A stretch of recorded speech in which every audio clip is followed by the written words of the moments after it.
Yuki est une idiote inutile, membre d'un club composé de filles aux allures de démons. Cependant, lorsque l'école menace de fermer le club, les filles font pression sur Yuki pour qu'elle devienne présidente du conseil étudiant, afin d'éviter cela. En retour, elles lui promettent des récompenses très attrayantes. Ce fut lors d'une matinée fatidique que tout commença.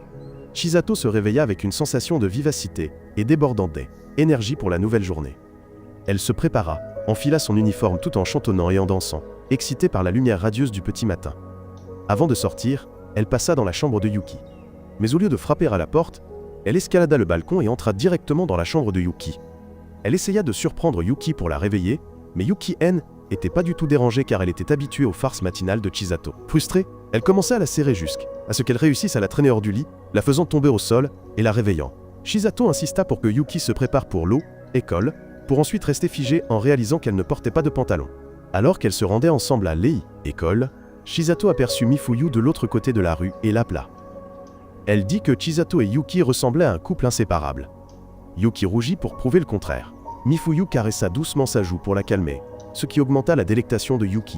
Éperdument amoureuse, Yuki loua la gentillesse de Mifuyu et admit qu'elle lui était beaucoup plus agréable que Chisato.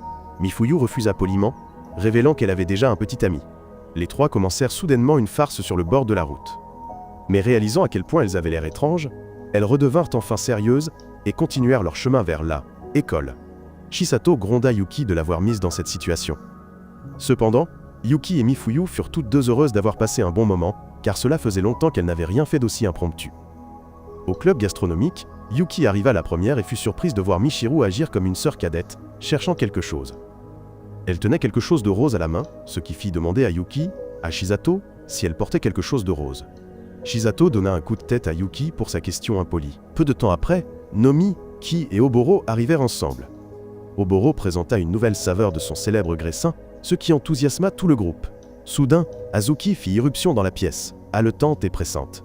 La présidente a fini une chope de bière et a annoncé une nouvelle grave. Le club de gastronomie risquait d'être dissous. Elle a expliqué lors d'une réunion que le conseil étudiant était réuni pour décider si le président actuel du conseil étudiant devait démissionner suite à des révélations récentes. Par coïncidence, une autre membre du conseil, Satsuki, est intervenue dans la réunion du conseil et s'est opposée à la démission du président. Elle a affirmé que sa perte serait une grande perte et que personne d'autre ne pourrait le remplacer. Alors que certains membres du conseil envisageaient de laisser le vice-président assurer l'intérim, Satsuki a répliqué en présentant une liste détaillée des biens scolaires prêtés, ce qui lui a donné le droit de s'exprimer. De retour dans la salle du club de gastronomie, Miru a informé les élèves d'une élection imminente à échelle de l'école. Elle a déclaré que Satsuki était déclarée candidate et avait suggéré des réductions budgétaires, y compris la dissolution de certains clubs, y compris le club de gastronomie. Revenant à la salle du club de gastronomie, Nomi a réagi avec détresse, au bord des larmes, jusqu'à ce que Mifuyu lui rappelle que Satsuki n'avait pas encore été élu, donc qu'il y avait encore de l'espoir. Isara s'est déclarée certaine que Satsuki gagnerait grâce à sa popularité et à sa réputation, tandis que Ki a dit franchement que était grâce à son apparence. Chisato doutait que Satsuki tienne sa promesse. Mais Azuki a révélé que Satsuki était sa sœur cadette. Au début, personne ne l'a cru, mais c'est la stature de Azuki qui a confirmé ce lien. Elle a averti le groupe que s'il voulait sauver le club de gastronomie, il devait soutenir un autre candidat. Le seul choix était Tatsumi Moi du Conseil des Affaires Générales. Yuki a remarqué que Moi portait un masque, ce que les autres ne semblaient pas remarquer. Ensuite, ils l'ont observé distribuant des cadeaux du magasin pour étudiants à des électeurs potentiels. Chisato a confronté Moi, l'accusant de corruption, mais Moi a répondu avec indifférence, disant que tant qu'il ne violait pas les règles, cela ne le dérangeait pas. Soudain, Yuki a été bousculée par Isara, qui courait pour attraper un bus. Elle a laissé tomber une clé pendant ce temps, mais ne s'est pas arrêtée, car elle ne pouvait pas manquer le bus. Yuki a ramassé la clé et le groupe est retourné à la salle du club de gastronomie. Là, Chisato a annoncé qu'elle refusait de voter pour Moi car il trichait et que les autres étaient d'accord. Mais quand Mifuyu a souligné qu'il n'y avait plus d'autres candidats, tout le groupe a hésité. Azuki les a encouragés à se porter candidats même s'ils voulaient défendre le club de gastronomie. Inspiré par son discours, Chisato a rallié tout le monde à l'action. Ils ont accepté avec enthousiasme, montrant un esprit de combat qu'ils voulaient défendre leur cher club de gastronomie jusqu'à ce qu'un candidat soit choisi. De concert, tout le monde a désigné Yuki, qui était complètement sidéré. Pendant ce temps, un autre élève, Yakumo, est venu rendre visite à Kana à l'hôpital pour l'informer qu'il avait décidé de se présenter à la présidence. Quelques nuits auparavant, Kana avait effectué une mission de collecte de preuves concernant l'élection et la soirée qui avait suivi. Cependant, dès qu'elle a eu en main les photos preuves, Un chauffeur qui la suivait depuis le début l'a délibérément percutée, a détruit la carte mémoire de l'appareil photo, effaçant toutes les preuves qu'elle avait rassemblées. De retour au club de gastronomie, Yuki était paniqué, alors que ses amis le désignaient comme chef du conseil étudiant. Il a protesté, pensant qu'il ne l'avait choisi que parce qu'il voulait une idole. Mais un par un, ses amis ont énuméré toutes ses forces. Mais Yuki restait sceptique. Cette nuit-là, Yuki a rêvé de son passé, où il se tenait dans une chapelle de mariage avec Chisato, qui remettait des fleurs à une mariée. La mariée leur a fait signe de voir qu'ils s'aimaient, et a dit qu'il le réaliserait en grandissant. Chisato lui a dit de prendre sa main, mais quand il l'a fait, il s'est réveillé, et s'est retrouvé serrant Chisato contre sa poitrine. Mais elle ne semblait pas dérangée. Elle a révélé qu'elle avait appris à chuchoter à tout le monde dans son sommeil, pour voir si cela affectait leurs rêves, et c'est ce qu'elle venait de faire. Il l'a écartée du lit, et elle lui a dit de se préparer car le club de gastronomie avait une réunion sur elle, élection du conseil étudiant, mais Yuki a refusé, toujours contrarié d'avoir été choisi. En se rendant à l'école, Satsuki l'a soudainement heurté avec son vélo. Alors que Yuki l'aidait à se relever, il s'est excusé à plusieurs reprises, mais Satsuki lui a demandé d'arrêter de s'excuser car était aussi de sa faute qu'elle l'ait heurté. Elle a ajouté que s'excuser continuellement annulait les faits, alors ils se sont sincèrement excusés l'un envers l'autre une fois de plus. Ensuite, il est allé chercher Isara pour lui rendre sa clé, et elle lui a été très reconnaissante. Isara étonne de le voir à elle, école le week-end. Mais Yuki lui explique que le club de cuisine a une réunion aujourd'hui. Il lui fait également remarquer qu'Isara est également présente le week-end. Elle lui explique que, étant une étudiante boursière, elle ne peut pas participer au club, mais vient quand même souvent à l'école. Après une brève conversation, elle est partie travailler, et Yuki sourit seul, pensant à la façon dont il a rencontré tellement de jolies filles aujourd'hui. À ce moment-là, il heurta quelqu'un et tomba au sol, pensant que était une autre jolie fille, mais il réalisa que était un ami de Yakumo, qui le soupçonnait d'être un espion. Ils ont vérifié sa carte d'étudiant, mais Yakumo les a arrêtés, en réalisant qui était Yuki. Après être calmé, Yakumo dit à Yuki qu'il savait qu'il avait essayé de se présenter à la présidence et le respecte d'avoir défendu le club de cuisine. Alors que Yuki se sentait découragé, Yakumo l'a encouragé à ne pas abandonner, lui disant qu'il avait une réelle chance de gagner et qu'il le soutiendrait contre un autre candidat, Satsuki.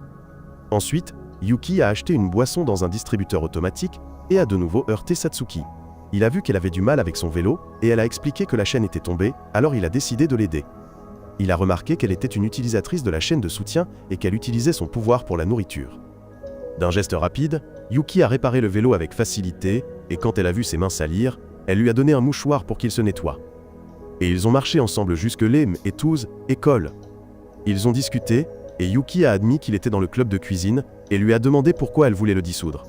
Satsuki a dit qu'elle ne voyait pas l'intérêt d'un club qui consistait essentiellement à déjeuner avec des amis. Yuki lui a dit qu'il envisageait de se présenter à la présidence pour défendre le club, même s'il ne pensait pas gagner, mais elle l'a encouragé, lui disant qu'il manquerait toutes les opportunités qu'il ne saisirait pas. Elle est ensuite partie, et Yuki a commencé à examiner sérieusement l'idée de se présenter à la présidence du conseil étudiant. Au club de cuisine, les membres étaient occupés à analyser le manifeste de Satsuki pour la présidence. Ils ont été choqués de découvrir que le club de cuisine dépensait en fait plus d'argent que n'importe quel autre club du budget. Cela les a obligés à examiner d'autres moyens de sauver le club. Chisato est intervenu et a annoncé que Yuki n'avait pas l'intention de se présenter et abandonnerait. Tout le monde était en panique et a commencé à réfléchir à des moyens de le persuader. Oboro a appelé Yuki, espérant le convaincre de participer, mais a fini par le persuader, ce qui a embarrassé Yuki au point de se cacher dans les toilettes. Ensuite, ils ont eu une idée que s'ils atteignaient vraiment une réalisation en tant que club, ils ne seraient pas fermés. C'est ainsi que Nomi a inventé une machine à bonbons qui mélangeait des ingrédients comme s'il s'agissait de quelque chose de mystérieux, mais elle a eu un dysfonctionnement et a explosé, laissant un tas de désordre dans la pièce. Ensuite, Yuki est entré dans la scène chaotique, se demandant ce qui était passé pendant son absence. Une fois que tout a été nettoyé et remis en ordre, il a fait un discours. Il a dit qu'il réfléchissait sérieusement à se présenter, non pas parce qu'il le voulait, mais parce qu'ils voulaient se battre pour leur club. Pour lui, le club de cuisine était un endroit amusant à défendre. Mais s'ils voulaient le sauver, il leur a dit de voter pour l'un d'entre eux, qui pourrait vraiment être un leader. Ils étaient tous d'accord avec sa proposition. Mais avant de commencer à voter, Yuki leur a demandé de choisir un vrai leader qui transformerait leur club paresseux en un club respecté. Ensuite, ils ont tous voté, et, finalement, tout le monde a voté pour Yuki. Il était surpris car il pensait que tout le monde voterait pour Chisato comme il l'avait fait. Mais ses amis lui ont dit que ses paroles les avaient inspirés et que c'est pour cela qu'ils l'avaient choisi. Après la réunion, Yuki et Chisato sont rentrés ensemble chez eux. Ils sont passés devant une chocolaterie et Chisato a acheté une barre de chocolat, bien qu'il ne les aime pas. De retour dans la chambre de Yuki, il a mangé la barre de chocolat qu'ils avaient achetée, mais Chisato est resté assis en silence, pensif.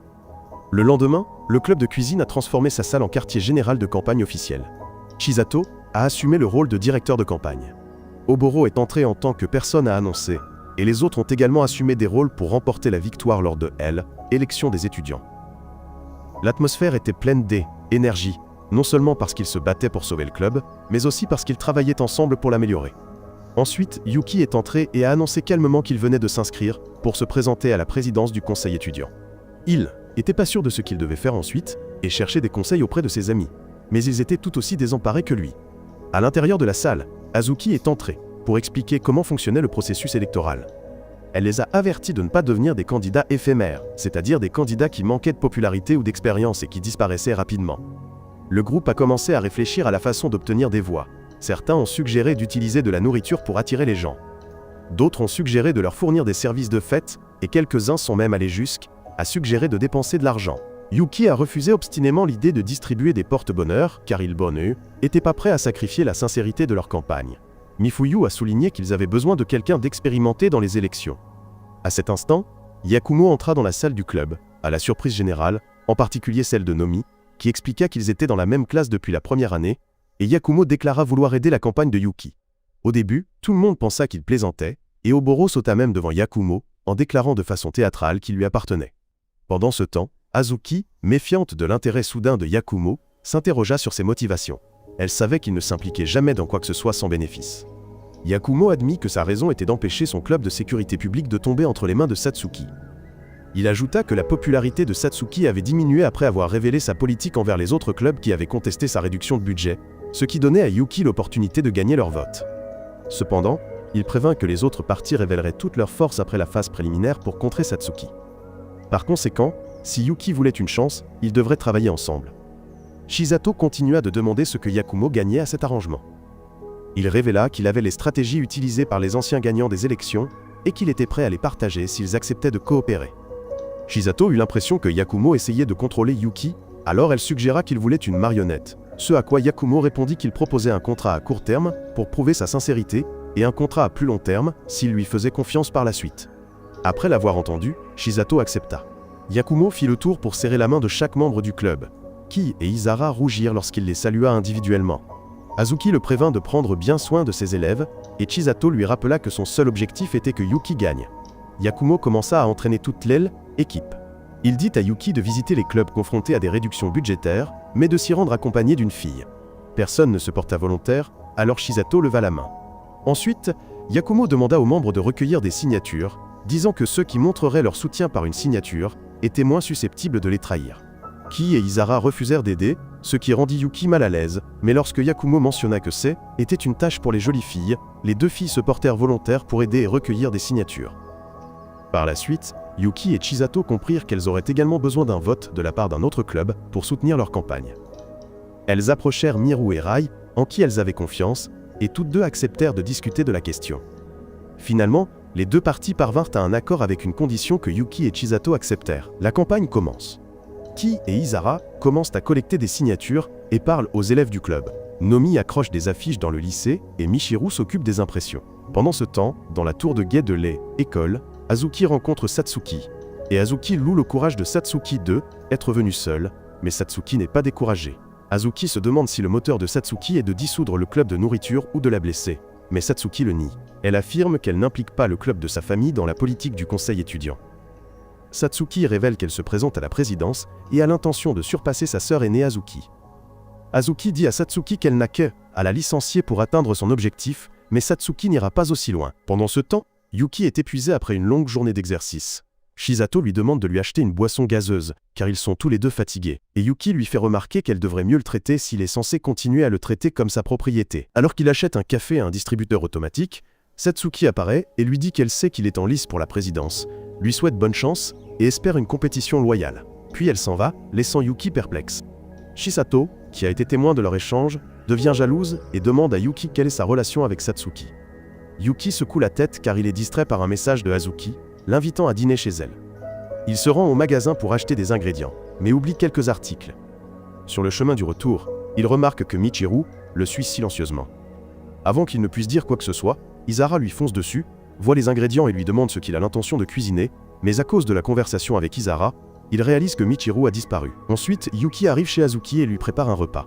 Elle l'apprécie car cela fait plusieurs semaines qu'elle n'a pas mangé de repas préparé par lui. Pendant le dîner, Shizato lui envoie continuellement des SMS, incitant Azuki à le taquiner à propos de sa petite amie, ce que Yuki nie.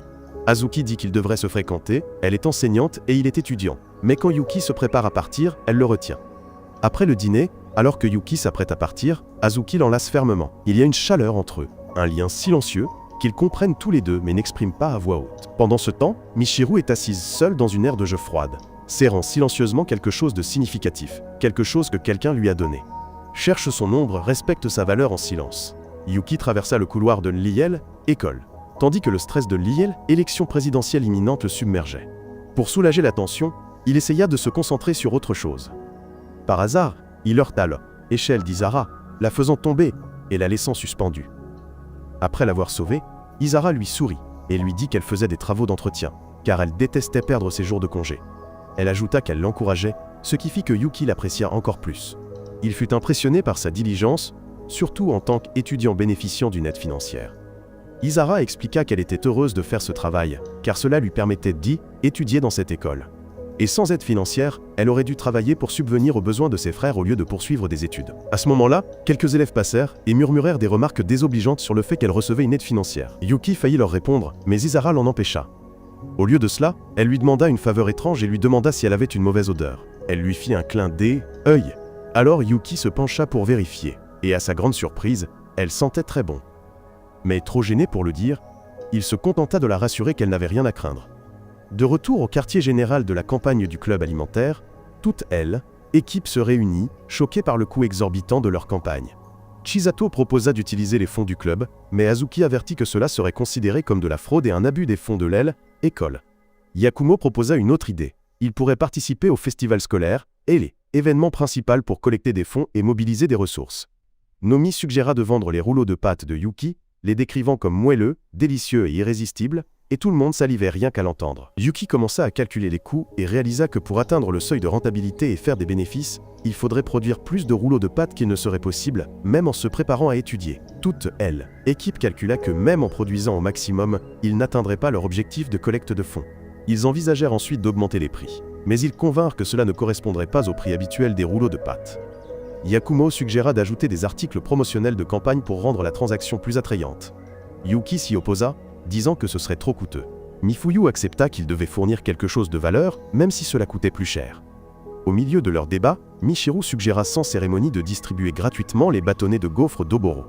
La pièce devint silencieuse, puis éclata en signe d'approbation, et Oboro appela immédiatement son riche père pour passer une grosse commande. Chisato transforma les bâtonnets de gaufres en articles de sport juste avec du papier, des boîtes et du ruban adhésif, écrivant des slogans sur chacun. Yuki n'est pas impressionné par les flyers faits maison, mais Yakumo loue leur simplicité et leur clarté, et leur conseille de demander l'autorisation à l'administration étudiante. Shizato demande à Ki et Isara d'aller demander l'autorisation, et les deux deviennent trop excités comme un couple de fées.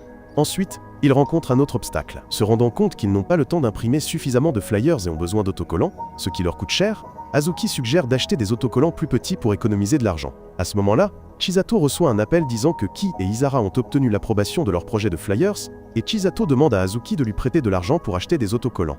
Azuki refuse d'abord, disant « Les enseignants ne peuvent pas financer les campagnes des élèves ». Mais Chisato insiste qu'il ne s'agit que d'un prêt, et qu'elle le remboursera, ce qui est autorisé. Azuki accepte et donne 30 000 yens en espèces, et tout le club rugit. Lorsque les gâteaux arrivent, toute l'équipe sait qu'elle doit coller des autocollants sur chacun d'eux à la main. Nomi s'est avérée avoir une créativité festive pour aider, mais quand elle leur dit qu'il ne faut que jeter les autocollants au lieu de les coller, toute elle-même, équipe pousse un cri de déception. Yakumo leur dit que cela prendra 1 heure pour que les 10 personnes finissent, mais Azuki leur rappelle qu'elle ne peut pas aider en raison de son rôle d'enseignante. Il demande où est passé Yuki pour cette mission de mendicité, et Nomi leur rappelle qu'il est parti acheter des ingrédients pour dérouler. Devant l'école, Yuki se sent mal à l'aise en voyant d'autres candidats vendre des objets personnels pour collecter des fonds pour leur campagne. Il découvre également que Satsuki est en conflit avec le club de sumo à l'air libre concernant la dissolution de celui-ci, ceux qui pensent que leur club légendaire ne devrait pas être dissous. Mais lorsque Satsuki se défend, elle les démasque, disant que le club a abusé des fonds pour de la nourriture afin de nourrir ses membres obèses. Visés, les membres du club de sumo à l'air libre la harcèlent par des insultes, mais Satsuki réagit à peine, car leurs attaques ne sont que des mimes. Satsuki retrouve Yuki, et ils se promènent ensemble en parlant de la campagne. Au début, ils parlent calmement, mais lorsque Yuki critique son approche, où elle dissout les clubs et se concentre uniquement sur les bénéfices, Satsuki l'appelle naïve de ne pas voir le tableau d'ensemble derrière son idéologie et part sans réfléchir. Ailleurs, Isara poursuit son travail de maintenance lorsqu'un groupe D élève l'approche, la harcelant, parce qu'elle est une étudiante bénéficiant d'une aide financière. Il l'entraîne dehors, car elle connaît Yuki et la frappe. De retour au club, Yuki relie l'idéologie de Satsuki et découvre son plan pour empêcher le harcèlement des étudiants bénéficiant d'une aide financière. Durant ce temps, Isara a été victime d'intimidation à ce moment-là. Ensuite, après avoir collé les étiquettes sur les rouleaux de gâteaux, Yuki, Chisato et Mifuyu sont rentrés chez eux à pied. Yuki a découvert Isara seule, en détresse, serrant son sous-vêtement après avoir été battue. Elle s'est approchée, inquiète, et Isara l'a rassurée qu'elle allait bien, mais était sous le choc. Désorientée, elle a refusé d'admettre que l'agression S était produite à cause de certains élèves jaloux de son amitié avec Yuki. Cependant, elle a insisté pour continuer son travail le soir. Bien que profondément affectée par ses blessures, Isara est restée forte et a continué à travailler, surmontant silencieusement sa peur et son humiliation, déterminée à ne pas montrer sa douleur. Au quartier général de la campagne du club culinaire, Yuki et Chisato ont terminé de coller des étiquettes sur leurs dépliants tout en étant proches de Mifuyu qui travaillait sur le script de campagne de Yuki. Yuki était vraiment reconnaissante que Mifuyu traite son script, et ils ont eu un moment ludique, où Yuki s'est penché et a fait semblant de lui demander un rendez-vous. Mifuyu a ri et a refusé la demande, disant que Chisato était en fait celle qu'il aimait. Chisato s'est rapidement défendue, affirmant qu'elle ne sortirait jamais avec un idiot laid comme Yuki. Mifuyu, pas du tout embarrassée, a calmement enregistré toute leur conversation dans ses notes de campagne. Oboro est entré dans la pièce et s'est arrêté, visiblement jaloux de la camaraderie entre Yuki, Chisato et Mifuyu. Ensuite, après que Yuki ait apporté des ingrédients à Tuliel, école, elle a commencé à rouler des gâteaux, en faisant tomber pendant le processus. Mifuyu a également sauté, disant qu'elle n'avait manqué aucune leçon et voulait rendre l'appareil à Chisato, qui l'avait aidé à s'adapter après son transfert pour une chirurgie de réassignation. Après avoir terminé la moitié de la quantité requise, un journaliste étudiant est entré et a commencé à poser des questions incessantes sur la décision de Yuki de se présenter à la présidence. Yuki s'est rapidement agacée, et le journaliste a enregistré tout ce qu'elle a dit au pied de la lettre, sans respecter sa véritable intention. Bien que le journaliste soit parti avec satisfaction, Yuki s'est senti toujours mal à l'aise. Oboro s'est approché pour vérifier les gâteaux roulés, mais a fini par lécher de la crème sur la joue de Yuki de manière taquine, effrayant Yuki. Oboro s'est éloigné satisfait, et Yuki s'est retrouvée seule avec Mifuyu. Alors qu'elle continuait à faire des gâteaux, Mifuyu l'a regardée en se moquant et a noté dans son carnet qu'elle ralentissait clairement exprès juste pour passer plus de temps avec elle. Soudain, Nomi entra et demanda la part des anges. Yuki pensa que cela faisait allusion à l'ivresse, mais Nomi admit avoir collecté des miettes de gâteau. Yuki, agacé, essaya de la repousser et de continuer à distribuer des gâteaux, mais quand Nomi commença à pleurer, il paniqua et lui promit les dernières bouchées de tous les rouleaux de gâteaux actuels. Cela finit par la calmer, et elle sortit joyeusement de la pièce. Mifuyu nota le court moment de solitude dans son carnet, puis remarqua que Yuki avait l'air épuisé. Elle proposa de lui faire du thé et quitta la pièce. Peu de temps après, Azuki entra et serra soudainement Yuki dans ses bras. Elle dit qu'elle était là parce qu'elle se souvenait de lui et de sa nourriture. Ensuite, sans avertissement, elle s'assit sur ses genoux et le réconforta en lui faisant manger son rouleau d'omelette spécial. Dès que Mifuyu revint avec le thé, Azuki se leva rapidement et sortit comme si de rien était. Mifuyu donna le thé à Yuki et lui dit de se concentrer sur Chisato. Elle exprima son désir qu'ils soient heureux ensemble, mais Yuki devint mal à l'aise, suspectant que Mifuyu prétendait seulement les soutenir. Avant qu'il ne puisse en dire plus, Isara entra avec la grande nouvelle que les étudiants bénéficiant d'une aide financière pouvaient officiellement choisir un candidat à soutenir. Elle était ravie d'aider à la campagne de Yuki. Et bien que Yuki soit ravi d'avoir une personne aussi adorable de son côté, les commentaires précédents de Mifuyu lui firent hésiter à agir. Le festival scolaire arriva et des centaines d'élèves affluèrent. Yuki présenta Isara au reste du club de cuisine, expliquant qu'elle était le plus nouveau membre de leur équipe. Il fut surpris de voir que son stand de campagne était placé juste à côté de la scène, et Chisato l'informa que Yakumo avait utilisé ses relations pour que cela se produise.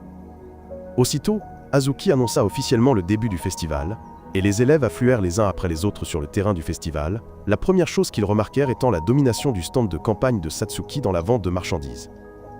Ki et Isara disparurent d'abord, mais revinrent avec d'impressionnantes marchandises de campagne de Mohi, et Yukien était pas content, disant qu'il devrait le surpasser. Rai et Miru se joignirent à eux pour aider à vendre des produits pour la campagne de Yuki. Ensuite, Chisato rappela à Yuki de se préparer pour son discours, mais il réalisa soudain qu'il avait laissé le scénario à la maison. Sans hésiter, Mifuyu se précipita pour imprimer une nouvelle copie. Toute équipe lança sa campagne en distribuant des bâtonnets de gâteaux accompagnés de dépliants, tandis que Rai et Miru travaillaient avec la foule comme des professionnels et leur vendaient des CD de Johnny Sins pour soutenir Yuki. Quand vint le moment de vendre des rouleaux de printemps, Yuki fut surprise de constater qu'ils avaient augmenté de prix. Mais Chisato expliqua sa stratégie, ils utiliseraient le cosplay pour aider à les vendre. Sur scène, Ki et Isara devinrent populaires instantanément, en annonçant que quiconque achèterait les rouleaux de printemps de Yuki aurait une photo avec elle. Le stand fut assailli, et Yuki fut horrifié de voir Oboro également en robe, mais la foule sembla aimer ça. Plus tard, Yuki et Oboro furent soudainement appelés sur scène, et Niru révéla qu'elle avait créé un manga romantique d'eux pour le vendre, et maintenant ils étaient priés de jouer une scène. Yuki refusa d'abord, mais Oboro la persuada de le faire pour la cause de leur fond de campagne. À contre-cœur, Yuki joua le jeu, et la foule rugit d'enthousiasme. Ensuite, quelqu'un annonça à tous les candidats qu'ils devaient lire leur discours dans la version déposée au bureau d'information. Mifuyu se précipita pour récupérer ce qu'elle pensait être le discours de Yuki, mais elle apporta par inadvertance une histoire d'amour qu'elle avait écrite avec elle-même, et Yuki comme personnage principal, et le discours original avait été imprimé séparément. De retour au stand, Mifuyu s'apprêta à jeter ce qu'elle croyait être son histoire fictive, pour seulement apercevoir et réaliser que était le vrai discours de Yuki. Et à ce moment-là, son cœur s'arrêta. Yuki était au bureau d'information, déposant ce qu'elle croyait être le bon brouillon. Alors qu'elle attendait son tour, Moi l'affronta. Il lui proposa une alliance pour vaincre Satsuki, mais Yuki refusa catégoriquement, affirmant qu'elle était là pour gagner, pas pour abandonner. Mohi, désormais furieux, jura de l'arrêter et de lui faire regretter. Quand Mohi monta sur scène pour lire son discours, Mifuyu, assise au stand, horrifiée, serra le vrai scénario. Alors que Yuki ignorait que le discours était basé sur l'histoire d'amour de Mifuyu, Mifuyu se figea en réalisant son erreur, et la panique la submergea comme une vague. Chisato remarqua qu'elle tremblait et tenta de la réconforter. Mais Mifuyu ne pouvait pas admettre à Chisato que Yuki tenait l'histoire d'amour de Mifuyu. Plus tard, l'annonceur fit une erreur. Au lieu d'appeler Mohi, ils annoncèrent par erreur le nom de Yuki et l'appelèrent sur scène. Le choc fit évanouir Mifuyu. Yuki, se sentant sous pression, se dirigea vers les coulisses. Sur scène, Mohi apparut sous des cris assourdissants. Il se présenta à des milliers d'étudiants présents et commença à déchirer les règles de Satsuki. Les amis de celui-ci sont pris dans une foule encourageante pour le tromper, et Yuki regarde avec méfiance, voyant que Mohi ne fléchit pas sous la pression même face à l'ennemi. Pendant que Satsuki observe silencieusement, l'annonceur appelle ensuite son nom. Elle passe devant Yuki avec un sourire calme, lui souhaitant bonne chance avant de monter sur scène. La foule rugit d'acclamations. Tous les regards sont fixés sur elle, rayonnante et confiante. Satsuki lit son discours avec passion, promettant de faire de l'école un endroit encore meilleur. Sa sincérité a fait éclater la foule en applaudissements tonitruants. De retour dans le bureau de presse, Yuki écoute, impressionné par sa présence. Mohi se tient à proximité, la narguant et rappelant à Yuki qu'ils sont maintenant rivaux, car Yuki a refusé de se joindre à lui. Yuki le repousse et finit par jeter un coup d'œil au scénario qu'il tenait. Et dans sa confusion, il réalise que ce n'est pas son discours, mais une lettre d'amour de Mifuyu. Avant qu'il ne puisse réagir, son nom est appelé. Sans le temps de trouver le bon discours, Yuki prend son courage à deux mains et se dirige vers la scène. Pendant ce temps, Mifuyu se réveille et se précipite immédiatement, désespérée de rendre le scénario original à Yuki. Chisato l'appelle, mais elle est déjà partie. Lorsqu'elle arrive au bureau de presse, il est trop tard. Parce que Yuki est monté sur scène en portant son histoire. En montant, Yuki trébuche et le papier s'envole. Le sang coule de son nez et la foule est silencieuse. Yuki se relève lentement, tremblant. Mais il voit ensuite Chisato qui le regarde depuis le bord de la foule et son regard le calme. Prenant une profonde inspiration, Yuki fait face à la foule et leur dit de rire s'il le souhaite, disant qu'il n'a pas honte de être tombé. Tout d'abord, il corrige la mauvaise prononciation du nom de l'annonceur, s'assurant que leur bulletin de vote ne sera pas invalidé. Sans scénario, il parle du cœur. Il leur dit que le club culinaire et les autres clubs semblent faire face à une dissolution en raison de coupes budgétaires. Il exprime qu'il se bat non pas pour la gloire, mais pour protéger ce qui compte. Ses amis le regardent avec admiration alors qu'il prononce un discours chaotique, passionné et sincère. La foule acclame avec enthousiasme, et Satsuki, observant de loin, sourit doucement, ému par les mots de Yuki. Yuki continue de partager ses promesses secrètes avec le club culinaire, promettant d'être toujours là pour eux, quoi qu'il arrive. Ailleurs, Mifuyu regarde la télévision, les larmes aux yeux, débordantes d'émotions. Ensuite, le marché se termine. De retour au club de cuisine, Yuki rejoint les autres.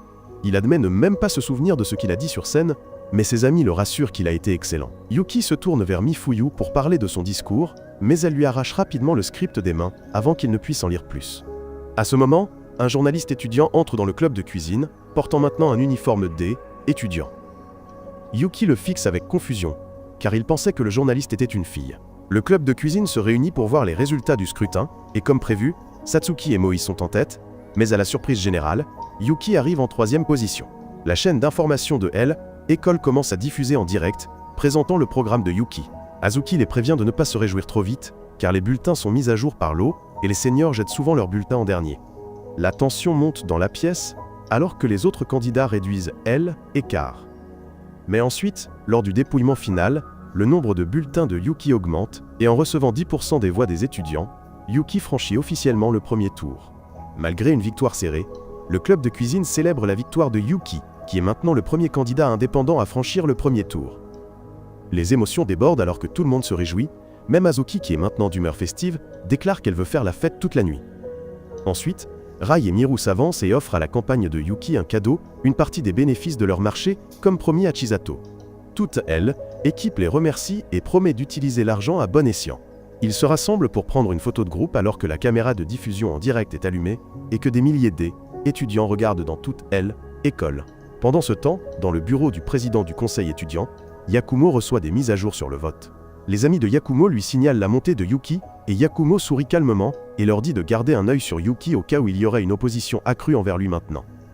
Après cela, Yuki, Chisato, Mifuyu et Isara rentrent chez eux ensemble après les cours, toujours euphoriques, car Yuki a franchi le premier tour, et ils sont maintenant un pas de plus vers le poste de président du conseil étudiant. Chisato maintient le moral de tout le monde en leur rappelant que le plus dur est encore à venir et qu'ils doivent survivre à l'entraînement qui les attend. Au coin de la rue suivante, Isara et Mifuyu se séparent, rentrant chez elles ensemble. Cela laisse Chisato et Yuki marcher ensemble.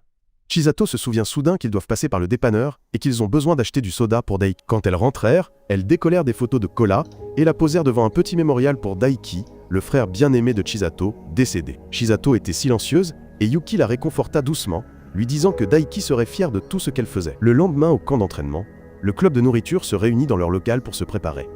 Yakumo les rejoint, rappelant à tout le monde de ne pas se relâcher. Car si Yuki a peut-être dépassé le premier tour, le vrai défi ne fait que commencer. Il inscrivit le total des bulletins de vote au tableau blanc et pointa les chiffres. Il expliqua qu'il s'agissait de électeurs fidèles, des supporters qui changent rarement d'avis. Mifuyu exprima ses inquiétudes, se demandant si les bulletins de Yuki provenaient d'O, élèves entraînés par l'enthousiasme du moment et qui l'encourageaient pour son énergie, plutôt que parce qu'ils le soutenaient réellement. Yakumo hocha la tête, prenant en compte les préoccupations de Mifuyu. Il pressa Yuki de se concentrer sur la conquête des bulletins des autres candidats. Et comme Yuki N n'était pas lié à la clique des étudiants comme Satsuki ou Mohi, il pouvait se positionner comme une nouvelle alternative. Yakumo pensait que si Satsuki et Mohi s'affrontaient directement, Yuki pourrait gagner les voix de ceux qui en avaient assez des structures de pouvoir établies, se déclarant lui-même comme un outsider frais cherchant à révolutionner les choses. Par la suite, le club de nourriture commença à préparer le camp d'entraînement avec sérieux, en faisant du brainstorming des slogans, en tenant des réunions d'idées, et en ajustant leur stratégie. Dans la cuisine, Yuki et Isara cuisinaient ensemble. Ki et Isara entrèrent et taquinèrent Yuki à propos de son manque d'aura ou du visage charmant de Yakumo. Yuki devint agacé, mais Isara le réconforta et lui dit que cuisiner était une qualité attrayante et qu'il ne devrait pas avoir honte. Soudain, Yuki se cogna les doigts. Chisato, Mifuyu et Azuki se précipitèrent, choqués de voir Isara saigner calmement de sa blessure. Isara expliqua qu'elle faisait souvent cela pour ses jeunes frères, car cela aidait à arrêter le saignement. Mifuyu rétorqua que ce N n'était pas nécessaire, tandis que Chisato la réprimanda, rappelant à Isara que Yuki N n'était pas son jeune frère. Mais alors, Chisato s'arrêta brusquement, sa voix tremblante, en se remémorant son propre jeune frère, qui avait été fauché par une voiture. Ce soir-là, le club dîna ensemble, savourant le repas que Yuki et Isara avaient préparé. Même Michiru, qui était normalement réticente, loua le plat, le qualifiant de passable, ce qui surprit tout le monde. Isara proposa di pulire, ma Chisato e Mifuyu insistettero che lei dovesse riposare e che avrebbero pulito. Poi Yuki si affrettò a fare un bagno. E mentre si immergeva, provò a sentire le sue dita ferite solo PR, vedere se erano davvero efficaci. Ma all'improvviso, Chisato entrò, si asciugò, e si sedette accanto a lui senza alcuna esitazione. Non era affatto turbata dalla sua nudità, ricordando che facevano il bagno insieme da bambine. Yuki, d'altra parte, si irrigidì, l'imbarazzo. Chiese con sospetto a Yuki perché non le facesse niente. Ma prima che le cose potessero degenerare, intervenne Oboro. Yuki cercò freneticamente di spiegare, ma quando si guardò intorno, Chisato era sparita.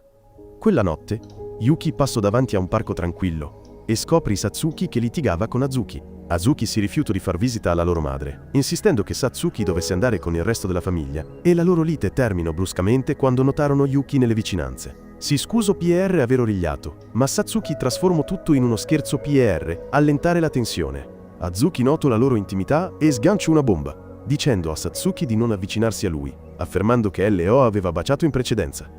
Poi se ne andò arrabbiata, lasciando Yuki e Satsuki in un silenzio imbarazzante. E mentre Yuki cercava di spiegare, Satsuki si voltò e se ne andò senza dire una parola.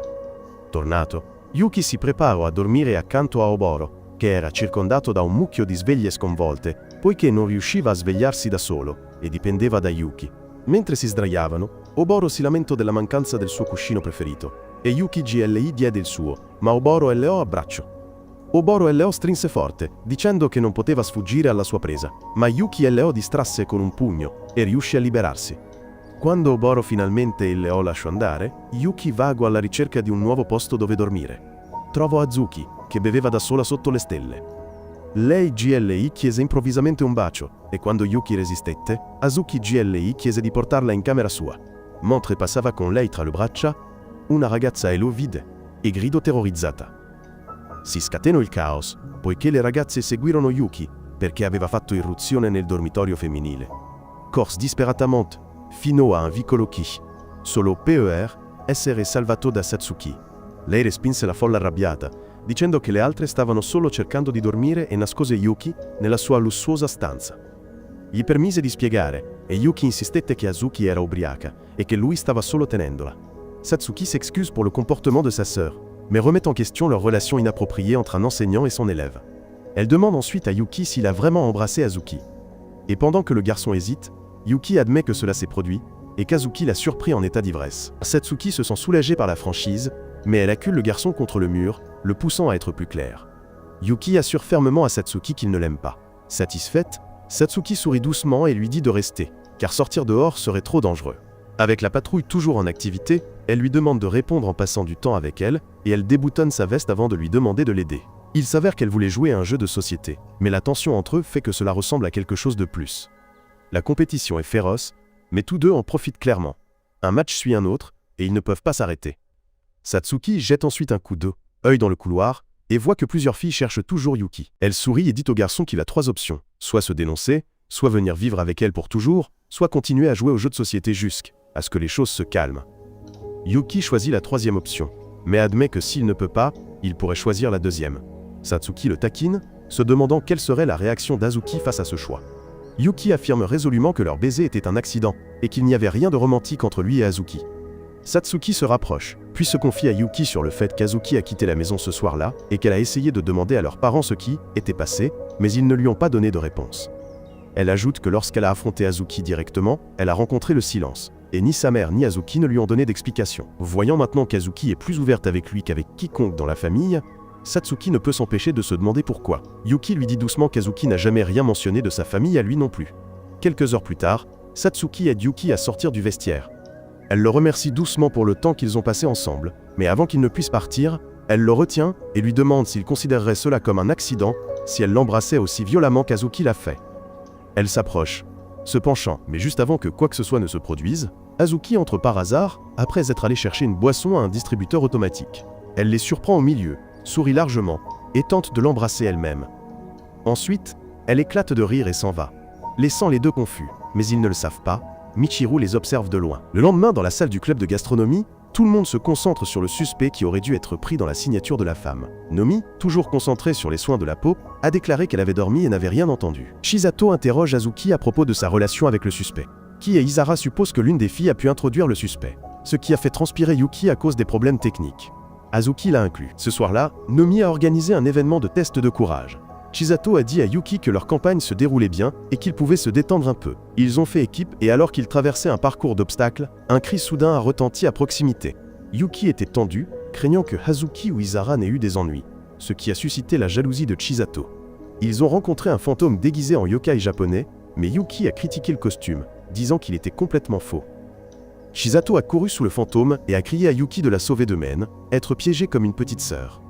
Mais comme il n'a pas réagi rapidement, Chisato est devenue triste. Elle s'est souvenue de l'incident avec Azuki ivre, et Yuki a admis qu'il était dans la chambre, mais a expliqué qu'il aidait juste Azuki à rentrer dans sa chambre. Chisato était de plus en plus bouleversée, et sa jalousie devenait évidente.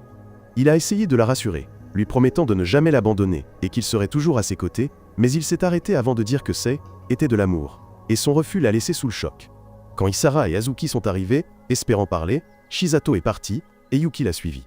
Plus tard, sur le chemin des bains à la maison, il a trouvé Azuki buvant seul dans le parc une fois de plus. Il s'est approché d'elle, et elle a immédiatement commencé à le réprimander pour avoir été un suspect dans la chambre. Yuki a mentionné sa relation avec Satsuki et lui a demandé si elle la détestait, mais Hazuki a interrompu sa question et a dit qu'elle ne répondrait pas tant qu'il refuserait d'examiner leur relation sérieusement. Il lui a dit que si elle voulait quelque chose de sérieux, elle aurait dû avouer son amour au lieu de jouer à des jeux. À sa grande surprise, Hazuki a avoué son amour clairement et sans hésitation. Yuki a dit qu'il avait besoin de temps pour réfléchir, et Hazuki, manquant parfois de patience, n'a pas apprécié cette réponse. Elle a sorti son téléphone et a appelé Satsuki, proposant une compétition, et celui qui gagnerait Yuki. Satsuki accepte immédiatement et elle s'assoit pour s'affronter autour d'un jeu de société. Hazuki est sidéré par la rapidité avec laquelle sa sœur accepte, et Satsuki dit qu'elle ne joue pas seulement pour gagner mais aussi pour mieux comprendre sa sœur. Hazuki insiste, taquinant Satsuki sur ses sentiments pour Yuki. Satsuki devient inconfortable, et Hazuki sourit, sachant que sa sœur a des sentiments pour le garçon. Alors que Satsuki avertit Hazuki de ne pas causer de problème, Hazuki la taquine à nouveau, disant qu'elle peut embrasser Yuki quand elle veut. Elle lance alors une pique venimeuse, qualifiant Satsuki de produit du deuxième mariage désastreux de leur père. C'est la goutte d'eau qui fait déborder le vase et Satsuki gifle Hazuki et abandonne. Hazuki s'assoit à côté de Yuki et le regarde, pensant qu'elle a gagné jusqu'à ce qu'elle réalise que Satsuki n'a pas vraiment abandonné. Elle continue de parier tout au long de leur conversation, faisant preuve d'une résilience même face à la défaite. Hazuki est impressionné, mais parvient néanmoins à déjouer tous les mouvements de Satsuki. Désirant boire un verre, Hazuki regarde autour d'elle, mais ne trouve pas d'alcool. Elle commence plutôt à s'ouvrir. Elle révèle la vérité sur leur famille. Et à la stupéfaction de Satsuki, Hazuki révèle qu'elle et Satsuki ont la même mère, et que Satsuki a été trompé toute sa vie. Hazuki leur annonce que sa mère ne pouvait pas avoir d'enfant. C'est pourquoi leur père a eu une liaison avec sa maîtresse et l'a mise enceinte. Mais leur père a refusé de quitter sa femme même après la liaison et a menti en faisant croire que si, était elle qui avait donné naissance à Hazuki. Par la suite, lorsque Hazuki apprend la vérité, ses illusions s'effondrent. Hazuki est dévastée et ne peut l'accepter. Elle rejette la reconnaissance de sa famille depuis lors, s'accrochant au souvenir de sa défunte mère. Après avoir raconté son histoire, Hazuki pleure, et Satsuki, ému aux larmes, pleure aussi. Satsuki s'excuse, non pas pour ce qui s'est passé, mais parce qu'elle n'a pas compris plus tôt. Hazuki lui pardonne, la rassurant que ce ne sera jamais sa faute, et les deux sœurs s'enlacent tandis que Yuki observe silencieusement ce moment. Pendant ce temps, dans le bureau du président du conseil étudiant, Yakumo reçoit la nouvelle de la visite secrète de Yuki dans la chambre de Satsuki. Il n'apprécie pas la nouvelle car, pour lui, le comportement de Yuki est inapproprié et dangereux. Chisato dort dans la pièce, rêvant de Daiki. Dans son rêve, elle donne doucement sa poupée au garçon pendant qu'il dort paisiblement. Elle essaye de le réveiller de la mort, juste pour se réveiller elle-même. Des larmes roulent sur ses joues. Doucement, elle se prépare pour Vel, école, comme d'habitude. La journée commence dans la chambre de Yuki, qui sert de réveil fiable. Pendant ce temps, Yakumo rencontre sa garde rapprochée et leur annonce que Yuki a obtenu le soutien de son équipe, le comité de sécurité publique. Il révèle qu'il a une source d'information interne et avertit tout le monde de garder le secret, car si le camp Kadaira le découvre, ils agiront. À elle, école, Yuki et Chisato sont occupés à distribuer des flyers pour un événement sportif lorsque Yuki tombe sur Yuina, une élève qui n'a pas été à elle, école. Saisissant l'occasion, Yuki présente subtilement sa campagne, pensant qu'elle est neutre car elle ne connaît pas les autres candidats. Chisato suit, visiblement agacé par son ton trop familier, et l'accuse de faire semblant d'être gentil juste pour gagner la sympathie de Yuina. Yuki se défend, disant que ce n'est qu'un jeu, et qu'être gentil avec les électeurs ne signifie pas qu'elle aime ça. Alors qu'il continue, il remarque que Hazuki et Satsuki se disputent à nouveau. Hazuki réprimande Satsuki pour son retard et son manque de discipline dans sa campagne, puis s'en va en colère. Satsuki remarque que Yuki les écoute et s'approche pour l'affronter. Yuki pense que les deux sœurs se sont réconciliées, mais Satsuki secoue la tête. Elle dit que Hazuki a triché lors de leur précédente partie de cartes, et Satsuki refuse d'être déclarée perdante, sachant que Yuki est le prix. À ce moment-là, Chisato intervient, méfiante de leur proximité. Satsuki garde le secret de Yuki et le repousse, disant qu'ils avaient juste une conversation privée. Il n'y a rien pour que Chisato s'inquiète. Alors que Yuki et Chisato s'éloignent, l'agacement de Chisato est dissimulé sous la surface. Elle lui en veut, et bien qu'elle refuse d'admettre pourquoi, elle craint au fond d'elle que Yuki ne commence à s'éloigner. Dans la cour, Ki et Isara leur reprochent d'être en retard. Avant que Yuki ne puisse répondre, Hazuki s'approche et la remercie silencieusement d'avoir aidé à la rapprocher de Satsuki. Le cœur de Chisato se serre à nouveau, voyant une autre fille remercier Yuki. Pendant un instant, elle se sent laissée pour compte. Plus tard, Chisato se tient près d'un pont, regardant une paire de frères jouer. La scène fait se serrer son cœur, lui rappelant Daiki et le temps qu'ils ont partagé. Pendant ce temps, Yuki et Mifuyu exécutent l'une de leurs routines sportives habituelles, mais quelque chose ne va pas, et Chisato a disparu. Inquiets, ils appellent Nomi pour voir sa dernière invention. Nomi révèle fièrement une scène pliable qui peut s'ouvrir d'une simple pression sur un bouton. Le club est très impressionné et se met au travail. Ki et Isara finissent par devoir fournir l'énergie pour la scène à l'aide d'un vélo stationnaire dans ce qui semble être une configuration intelligente qu'ils ne peuvent pas refuser.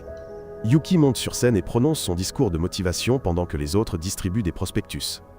Non loin de là, Satsuki organise son propre spectacle de magie, captivant la foule par sa précision et sa concentration.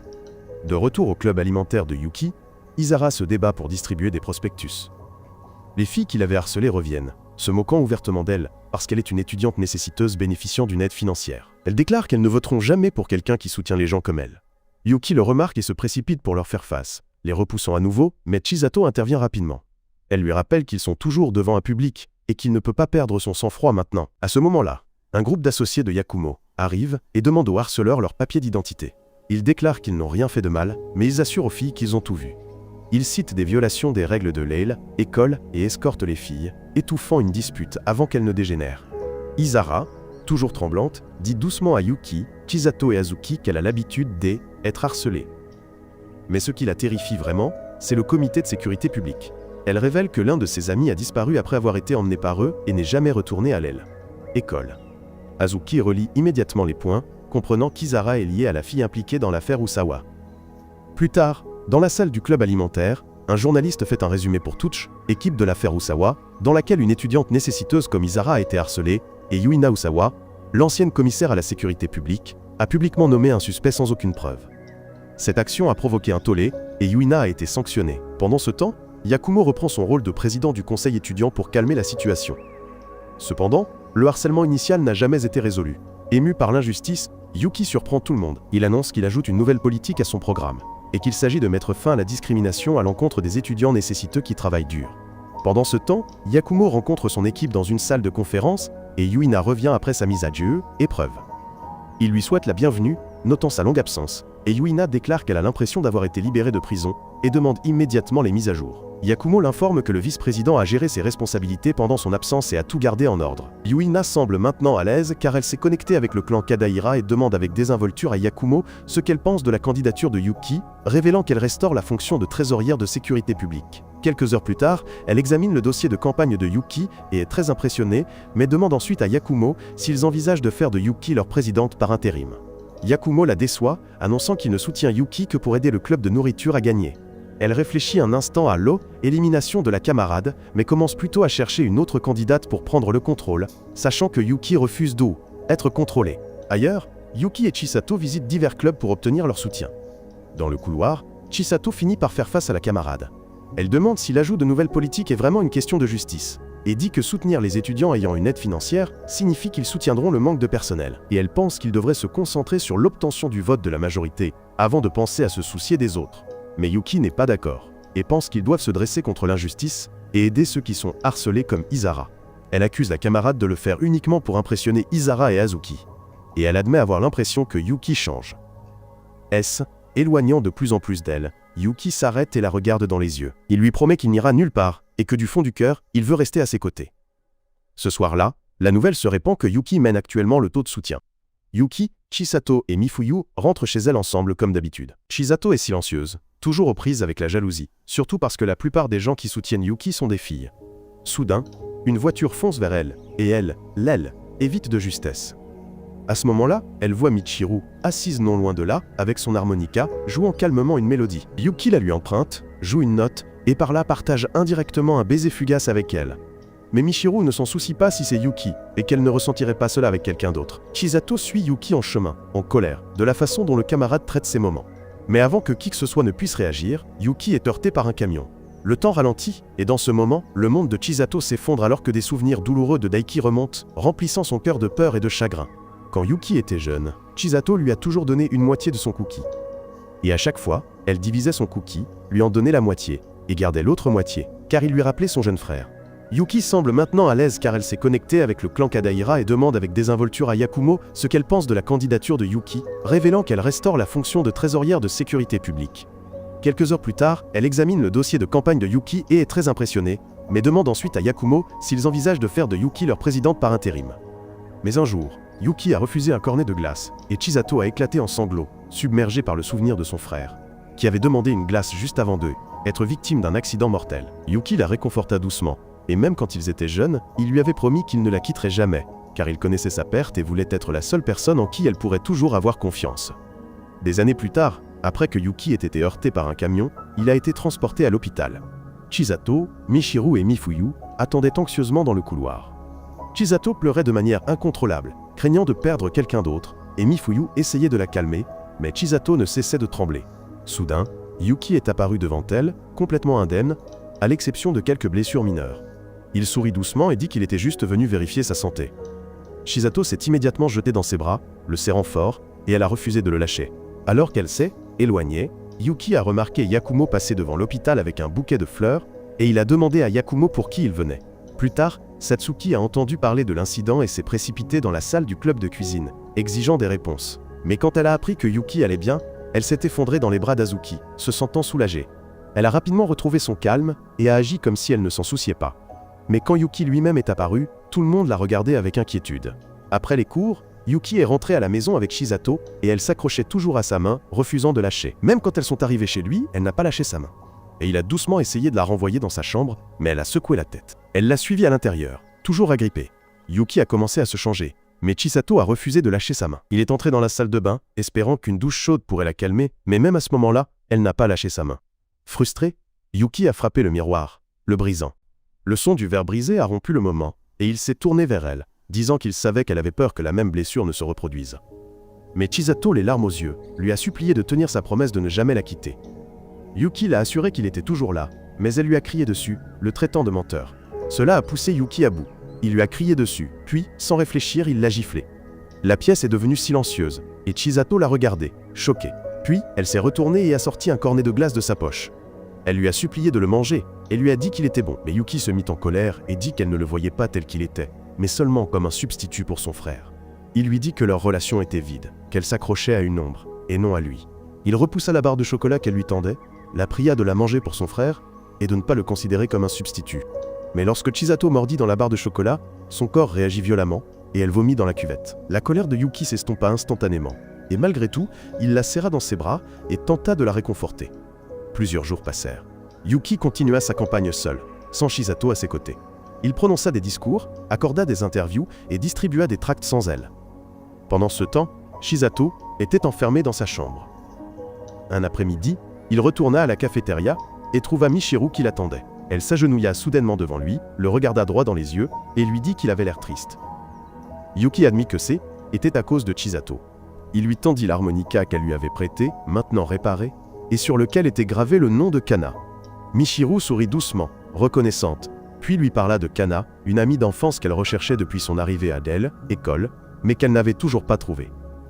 Michiru porta l'harmonica à ses lèvres et joua une mélodie lente et douce. La mélodie emplit la cafétéria et résonna dans le couloir. Soudain, Yakumo fit irruption, hurlant le nom de Kana. Puis, il se maîtrisa rapidement et dissimula, disant qu'il avait juste trébuché. Il changea rapidement de sujet et demanda où était Yuki Chisato. Yuki mentit, disant qu'elle ne prenait qu'un jour de congé. Yakumo mentionna que Chisato était venu le voir récemment pour lui demander conseil sur la politique de Yuki visant à aider les étudiants bénéficiant d'une aide financière. Il dit à Yuki de supprimer cette politique car elle était trop risquée et pourrait lui coûter son siège électoral. Yuki tenta d'expliquer ses raisons, mais Yakumo l'interrompit, assurant qu'il pourrait revoir cette politique après avoir gagné, l'élection. Plus tard ce jour-là, Yuki se rendit à l'hôpital pour un bilan de santé. En se promenant dans le couloir, il heurta accidentellement une étudiante nommée Kimika. Quand il expliqua qu'il avait eu un accident, elle commença soudainement à pleurer. Yuki s'effraya. Mais Kimika admit rapidement qu'elle pleurait, parce qu'elle avait perdu ses lentilles de contact. Yuki l'aida à chercher, mais découvrit ensuite Yakumo, qui descendait rapidement le couloir. Tomo, Yuki laissa Kimikan taakse ja seurasi häntä. Ulkona Yakumo soitti puhelun ja Yuki kuunteli kauhuissaan. Hän kuuli Yakumon keskustelevan sopimuksesta Yuina kanssa. Sopimuksesta, joka liittyi vaaleihin. Mutta sitten Yakumo mainitsi Kanan nimen. Yukin sydän hakkasi villisti. Hän jähmetyi, kun Yakumo palasi sisälle ja seurasi häntä sairaalan ylimpään kerrokseen. Käytävän päässä Yuki löysi huoneen, jossa luki Kanan nimi, ja hän ryntäsi sisään. Sisällä tyttö makasi tajuttomana sairaalasängyssä, kytkettynä koneisiin, syvässä koomassa. Yakumo astui sisään ja tyrmistyi nähdessään Yukin, mutta ennen kuin Yuki ehti sanoa mitään, Yakumon kätyri ISKI häntä takapuudesta. Yuki heräsi hämärästä kuulusteluhuoneesta, sidottuna tuoliin samalla kun Yakumo istui hänen edessään, rauhallisena ja tyynenä. Yuki vaati vastauksia Kanasta, julkisen turvallisuusviraston virkamiesten sopimuksesta ja kaikesta muusta. Yakumo epäili sanoen, että jos hän kertoo totuuden, Yuki ei voi enää palata, mutta Yuki epöimättä pyysi Yakumoa kertomaan kaiken.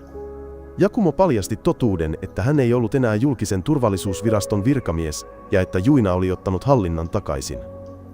Mutta sitten hän paljasti, että koulu käyttää julkisen turvallisuuden virkamiehiä opiskelijoiden valvontaan estäkseen tulevia vaarallisia tapauksia.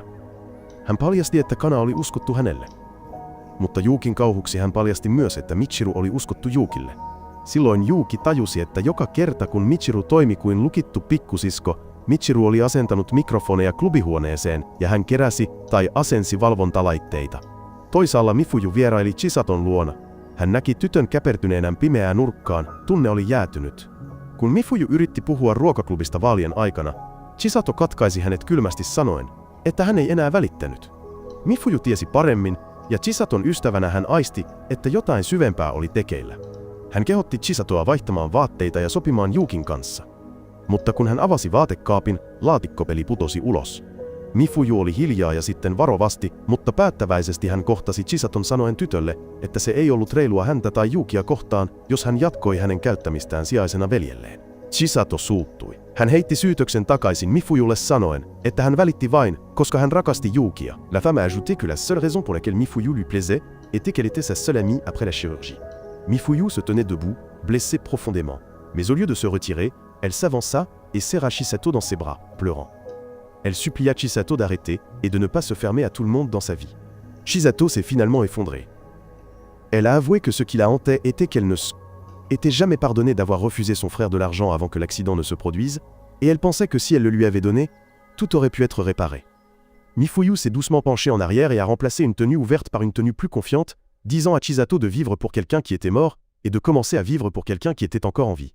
Elle s'est précipitée hors de la pièce en exposant les cicatrices de son passé. Chisato a paniqué et a suivi, montant les escaliers pendant que Mifuju prenait l'ascenseur. Lorsque les portes se sont ouvertes, Chisato s'est précipitée et l'a serrée dans ses bras, disant qu'elle voulait être pardonnée, mais qu'elle savait que Yuki ne pourrait jamais être heureux à cause d'elle. Mifuju a serré Chisato dans ses bras, lui disant de laisser partir son frère et qu'il voudrait que Chisato soit heureuse, pas coincée. Les deux filles ont pleuré, se reconnectant enfin. Après cela, Yakumo a révélé la vérité selon laquelle Kana est tombé dans le coma en enquêtant sur une affaire grave qui a mis sa vie en danger et que toute la mémoire a été détruite par la suite. Depuis lors, les soins hospitaliers de Kana ont été parrainés par le club de sécurité publique. Mais maintenant, avec Yuina qui pousse à l'exclusion de Yuki et Yakumo du conseil étudiant, l'avenir de Kana est en danger. Sans la position de Yakumo, le parrainage prendra fin et Kana sera obligé de quitter l'hôpital, ce que Yakumo ne veut pas qu'il arrive. Yakumo a expliqué que l'hôpital traitant Kana était affilié à la faction Kadaira, rivale de Yakumo, et qu'il n'avait accepté que Kana reste si Yakumo renonçait à son poste de responsable de la sécurité publique pour Yuina. Yuki, hébété, a ressenti une profonde culpabilité. Il a crié après Yakumo, sans connaître le fardeau qu'il portait, et a finalement réalisé qu'il ne s'agissait pas que de politique. Il s'agissait de la vie d'une personne.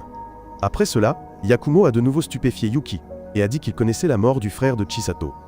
Il a accusé Yuki d'avoir fui après cette tragédie pour éviter de faire face à ses sentiments et que chaque fois qu'il essaierait d'aimer, il échouerait car Chisato serait toujours dans son esprit. Il cache sa lâcheté émotionnelle de Yuki, espérant que les problèmes de celui-ci disparaîtraient d'eux-mêmes. Tout à coup, le ciel s'assombrit et Yuki serre ses poings, pensant que Yakumo se moquait de lui. Mais Yakumo se contente de regarder comme le temps passe, comme pour prouver sa propre mort. Et quand le pouvoir change de main, la nouvelle direction examinera le budget et découvrira que vous avez utilisé les fonds de prévoyance publique pour payer le traitement de Kana, ce qui fera tout s'effondrer. Yakumo admet qu'il était acculé jusqu'à ce qu'il rencontre Yuki, qu'il espérait secrètement pouvoir remplacer sa position pour que Kana puisse être en sécurité. Il a admis qu'il était très impressionné par la progression de Yuki. Il se souvenait que Yuki semblait autrefois perdu et qu'il était maintenant le candidat le plus populaire de la course. Mais cette popularité en a fait une menace, et Yakumo vient d'apprendre de la part de Kadira que tout le soutien à Yuki est coupé, et que si Yakumo ne coopère pas, le traitement de Kana prendra fin. Sur ce, Yakumo met fin à son alliance avec Yuki. Et sa dernière demande est très simple, et il dit à Yuki de se taire, et il persuadera le prochain président du conseil étudiant de ne pas dissoudre le club de cuisine. Yuki acquiesce, mais dit à Yakumo que même sans son aide, il avait l'intention de devenir président du conseil. À ce moment-là, téléphone en main, il appelle Michiru et révèle que Kan est toujours en vie à l'hôpital et qu'elle doit la voir. Les hommes de Yakumo l'arrêtent immédiatement et ordonnent de surveiller l'hôpital. Cette nuit-là, à l'hôpital, les hommes de Yakumo recherchent l'intrus, mais déguisé en infirmière. Michiru lui administre une piqûre et le met hors de combat. Elle trouve la chambre de Kana, et quand Yakumo arrive, la pièce est vide et Kana a disparu. Furieux, Yakumo se précipite vers Yuki, menaçant de le tuer s'il arrive quelque chose à Kana. Pendant ce temps, Machiru emmène Kana dans un endroit calme sous la lune, comme il l'avait fait autrefois. Elle lui parle doucement, même si Kana ne répond pas. Ensuite, Machiru joue une mélodie, la chanson que Kana lui avait apprise. Et alors que la dernière note résonne dans l'air, les yeux de Kana s'ouvrent. À ce moment-là, Kana fait l'aile, éloge de la performance de Michiru. Et Machiru halète et la serre dans ses bras, pleurant de joie qu'ils puissent enfin se parler après si longtemps. À ce moment-là, Yakumo et Yuki arrivent. Yakumo s'arrête stupéfait devant Kana qui est éveillée et se tient debout toute seule. Ses larmes coulent, il s'incline devant Mushiu et Yuki, car il ne leur sera jamais assez reconnaissant. Ensuite, Yuki est rentrée à la maison et Chisato a couru vers lui. Sans un mot, elle a pris une barre de chocolat et l'a mangée devant lui. Et Yuki a souri, voyant qu'elle se calmait. Plusieurs jours passèrent, les débats des candidats commencèrent, et Yuki monta rapidement dans les sondages. Dans son bureau, Yuina a suivi les chiffres en hausse et elle n'était pas très impressionnée, pensant que Yakumo avait cessé de le soutenir. Réalisant qu'il avait agi seul, elle a appelé un homme dangereux, lui demandant de s'en occuper. De retour dans la salle du club de nourriture, l'ambiance était très animée. Tout le monde encourageait le débat passionné de Yuki, mais il était toujours inquiet pour son discours final. Mifuyu lui a suggéré de se détendre et lui a dit d'aller à un rendez-vous avec Chisato. Cet après-midi-là, Yuki et Chisato se sont promenés en ville. Ils ne savaient pas quoi faire jusqu'à ce qu'un homme en costume court, paniquait à propos d'une répétition de mariage annulée. Il les a suppliés de jouer les rôles de la mariée et du marié, et ils ont accepté.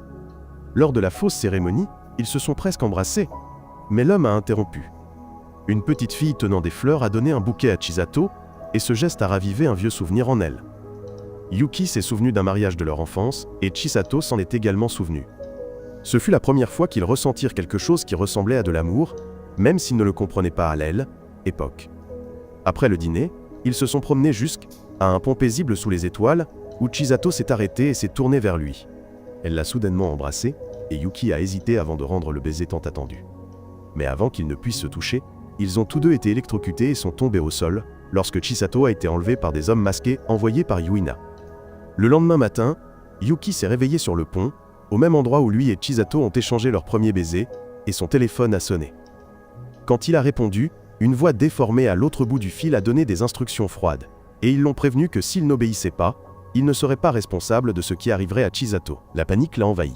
Sans hésiter, il a abandonné ses achats et s'est précipité vers l'école, désespéré et contre la montre. Pendant ce temps, à l'hôpital, Yakumo et Michiru sont allés rendre visite à Kana, qui était finalement réveillé après son coma. La première chose que Kana a demandé concernait sa mission, mais Yakumo lui a doucement dit de se reposer. Il a raconté brièvement l'incident, essayant de ne pas la choquer. À ce moment-là, Yuina est entrée, interrompant le calme. L'ami a demandé à Yakumo de se préparer pour le jour des élections, et il n'a rien pu lui dire car elle détenait tout le pouvoir sur le bien-être de Kana et qu'il ne pouvait pas faire d'erreur. Yuina s'est ensuite tournée vers Kana et lui a demandé des photos qu'elle avait prises, la forçant à répondre. Mais avant que Kana ne puisse parler, Michiru est intervenu, lui conseillant de ne rien dire, car Michiru ressentait quelque chose de sombre chez Yuina, quelque chose de dangereux. Kana est restée silencieuse et s'est sentie déçue, Yuina a froidement quitté la pièce. De retour à la salle du club de nourriture, la tension est montée en flèche, car Yuki avait disparu et le temps manquait avant son discours. Soudain, un article a été publié dans le but de ruiner la campagne de Yuki. Mifuyu a essayé de l'appeler, mais son téléphone et celui de Chisato étaient éteints, et Isara s'est porté volontaire pour vérifier les procédures électorales afin de gagner du temps. Yakumo est venu demander où se trouvait Yuki. Azuki l'a informé que personne n'avait vu ni lui ni Chisato. À ce moment-là, Isara est revenu avec la nouvelle que Yuki avait été déplacé vers le dernier endroit de parole pour son discours. Mais alors qu'il gagnait du temps pour lui, les sondages ont commencé à baisser à cause de l'article diffamatoire à son sujet. C'est alors qu'un membre de la presse a révélé la vérité selon laquelle le chef du club des reporters soutenait Mohi et était derrière l'article. Yakumo a compris ce qui se passait et a prévenu que si Yuki n'apparaissait pas bientôt, les étudiants penseraient qu'il avait abandonné l'élection par peur. Pendant ce temps, Yuki suivait les instructions de son ravisseur. Il est arrivé à une cabine téléphonique pour passer un appel. Une voix lui a conseillé de se diriger vers la cabine téléphonique dans le parc. Irrité et essoufflé, Yuki s'est mis en colère, mais le ravisseur a froidement coupé sa phrase et a dit que s'il voulait que Chisato reste en vie, il obéirait. Dans le parc, Yuki a reçu un appel de Mifuyu, qui lui demandait où il était, mais il n'a pas répondu. Il a franchi une clôture, déchirant son pantalon, et est arrivé à destination d'apparence complètement négligée. La voix au téléphone l'a de nouveau averti qu'une seule erreur, et Chisato paierait le prix. Yuki a serré les dents, et s'est dirigé vers le pont Otsuba. En courant, il a heurté un groupe d'amis de Satsuki. Effrayés par son apparence, ils lui ont dit qu'il avait l'air d'avoir été battu. Satsuki a été informé de l'emplacement de Yuki et a informé Azuki, qui a rapidement informé les autres. Yakumo, sentant que quelque chose n'allait pas, a ordonné à son unité de trouver Yuki et Chisato à tout prix. À ce moment-là, Michiru a appelé d'urgence Yakumo, l'avertissant que Yukina était passé en mode sombre et qu'il devait être prudent. Au pont, Yuki reçoit un autre appel, et l'intermédiaire lui demande d'avouer aux électeurs pourquoi il a abandonné la course pour la position de Chisato. Mais avant qu'il ne puisse répondre, une nouvelle voix l'interrompt. C'est Yakumo. Il a pris le contrôle de la ligne et a informé Yuki de l'emplacement de Chisato. À ce moment-là, Yakumo et ses hommes ont fait irruption dans le club privé. Ils ont immédiatement arrêté Yukina, l'accusant d'avoir conduit Kana dans une voiture de sport et d'avoir comploté avec la campagne de Moi. Ensuite, ils ont présenté des preuves sous la forme de photos provenant de l'appareil photo de Kana, sauvegardé dans le téléphone de Michiru. Yuina a crié que Yakumo l'avait trahi, mais il n'a rien dit, et il s'est contenté de « écouter ». Pendant ce temps, Yuki s'est précipité à l'endroit indiqué par Yakumo et a trouvé Chisato recroquevillée et inconsciente dans un tonneau en bois. Il l'a ouvert et l'a doucement réveillée. Ses yeux brillaient de larmes. Il a dit à Chisato qu'elle était plus importante pour lui que n'importe quelle élection. Soudain, Chisato lui a donné une gifle et lui a dit que l'élection était l'effort de tous et qu'elle refusait qu'il soit gaspillé. Yuki s'est agenouillé, abasourdi, disant qu'il était trop tard. Mais soudain, Ki et Isara sont arrivés sur un vélo, leur disant que rien n'est jamais trop tard. Yuki et Chisato ont sauté lorsqu'elles ont fait du vélo à toute vitesse. Ils ont traversé la ville pour se rendre au lieu de rendez-vous. Lorsqu'ils sont finalement arrivés, la chemise de Yuki était déchirée, son visage écorché, mais il ne s'est pas arrêté, et est monté directement sur scène. Le régisseur l'a arrêté, lui disant qu'il avait manqué son créneau. Yuki a supplié, mais l'homme est resté inflexible. À ce moment-là, Satsuki et Mohi sont intervenus et l'ont cautionné, croyant qu'il méritait une chance. Yakumo a appelé, ordonnant au régisseur de donner du temps à Yuki. Le régisseur a hoché la tête, et Yuki a pris le micro devant son public, dans un état de délabrement et de détresse. Yuki a parlé avec son cœur. Pas de scénario, pas de polissage, juste une honnêteté brute. Il a parlé de ses rêves, de ses erreurs et de son amour pour elle, école et les élèves. Ce qui a résonné dans toute la salle. Ils ont répondu par un silence initial, puis par une salve d'applaudissements tonitruantes. Plusieurs jours plus tard, le club de gastronomie se détendait avec la participation de Yakumo et Kana. À ce moment-là, Satsuki est entrée, maintenant un nouveau membre fier du club. On lui a offert une brochette, mais elle a refusé. Elle leur a dit qu'elle était vice-présidente. Elle est venue confronter la présidente, Yuki, au sujet de ses politiques chaotiques, mais Azuki s'est contenté de sourire et de lui dire que Yuki était occupé avec Chisato à ce moment-là. Pendant ce temps, au mausolée de Daiki, Yuki et Chisato étaient allongés l'un à côté de l'autre, et Chisato a doucement placé un bâton de panna cotta devant la bière sur glace. Après quoi, la jeune fille en a fait son pilier. La moitié pour Daiki, l'autre moitié, elle l'a mangé avec Yuki. Ils étaient assis ensemble dans un silence paisible et guérisseur. Chisato a incliné la tête et l'a embrassé, le goût sucré de la panna cotta était encore sur ses lèvres. Et pour la première fois, tout s'est senti complet. Commentez. Panna cotta à elle. Élection, ci-dessous si vous avez regardé jusqu'à la fin. Et n'oubliez pas de vous abonner à la chaîne pour ne pas manquer la prochaine vidéo.